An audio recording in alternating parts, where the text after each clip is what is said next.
এই যে বাবু শোনো। জি আন্টি বলেন। কোথায় যাচ্ছ তুমি? আন্টি আমি স্কুল থেকে বাসায় যাচ্ছি। বাবু তুমি আমাদের সাথে চলো, আমরা তোমাকে বাসায় পৌঁছে দিচ্ছি। আমি আপনাদের চিনি না জানি না, আপনাদের সাথে কেন যাব? আমি একা একাই বাসায় যেতে পারবো। আরে বাবু তুমি এত কষ্ট করে এই রোদের ভিতর পায়ে হেঁটে যাবে, তুমি তো অসুস্থ হয়ে যাবে। তার থেকে বরং তুমি আমাদের সাথেই চলো, আমরা তোমাকে বাসায় পৌঁছে দিচ্ছি।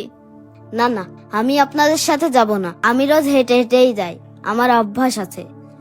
বাবু, তোমার আব্বু আমাদেরকে পাঠিয়েছে তোমাকে বাসায় পৌঁছে দিতে। কিন্তু আপনারা কারা? আমি তো আপনাদের কখনো দেখিনি। আমরা তোমার আব্বুর বন্ধু, আমরা একসাথেই কাজ করি। আব্বুর সাথে কাজ করেন? কই, কখনো তো দেখলাম না। আরে বাবা একটু বোঝার চেষ্টা করো, তোমার আম্মু খুব অসুস্থ, হসপিটালে ভর্তি, তুমি দ্রুত চলো আমাদের সাথে। আমার আম্মু যদি হসপিটালে ভর্তি হতো তাহলে আব্বু স্কুলে ফোন দিয়ে আমার সাথে কথা বলতো। আরে বাবা তাড়াহুড়ার মাথায় তোমার আব্বু তোমাকে ফোন দিতে ভুলে গেছে। না না, তারপরেও আমি আপনাদের সাথে যাব না। আচ্ছা বাবু তোমার কি কি চাই তাই বলো। আমার কিছুই চাই না। তুমি আমাদের সাথে চলো, তোমার যা যা চাই তোমার সবকিছু কিনে দেব। চকলেট কিনে দেব, আইসক্রিম কিনে দেব, আরো নতুন ড্রেসও কিনে দেব। আরে আন্টি আপনি এত কথা বলছেন কেন?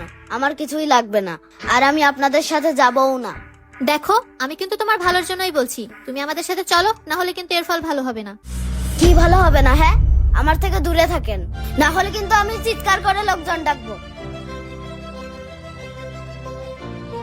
কি করবো এখন? এই পিছে তো আমাদের কোনো কথাই শুনছে না। আমি আপনাদের মতলব বুঝতে পেরেছি, আপনারা ভালো লোক না। তাহলে কি করবো এখন? জোর করে তুলে নেব নাকি? কি বুঝলেন স্যার? ও কি আপনাদের কথায় রাজি হয়েছে? ভেরি গুড, আপনি তো বাচ্চাদেরকে অনেক ভালো শিক্ষা দিয়েছেন। Thank you sir. স্যার আপনি এনাদের চেনেন? হ্যাঁ রাফি, এনারা আমার মতোই টিচার। না স্যার, এরা আপনার মতো না, এরা খুব বাজে। না রাফি, এনারা খুবই ভালো মানুষ। তাহলে এনারা আমার সাথে খারাপ ব্যবহার করলো কেন? আসলে আমি তোমাদের যেভাবে সাবধান করি ওনারাও ঠিক সেভাবে সাবধান করতে এসেছে। তার আগে ওনারা তোমাদের পরীক্ষা করছিল যে আমি আমাদের স্কুলের বাচ্চাদের কেমন ট্রেনিং দিয়েছি। ও আচ্ছা, এবার বুঝতে পেরেছি। হ্যাঁ রাফি, যাতে রাস্তাঘাটে কোনো বাচ্চা কারো মিথ্যা ফাঁদে না পড়ে। স্যার আমাদের স্কুল থেকে শিখিয়েছে রাস্তাঘাটে কোনো অপরিচিত লোক ডাকলে সাড়া না দিতে, আর কোনো কিছু দিলে না খেতে। হ্যাঁ একদম ঠিক বলেছে।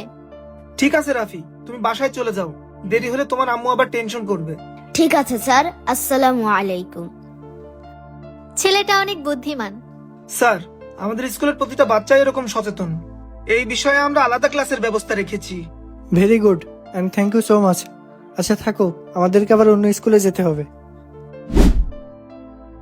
প্রতিটা স্কুলেই যদি এমন ব্যবস্থা থাকে তাহলে পথে ঘাটে আর কোনো শিশু অপহরণের শিকার হবে না, তারা নিশ্চিন্তে ও নিরাপদে বাসায় ফিরতে পারবে।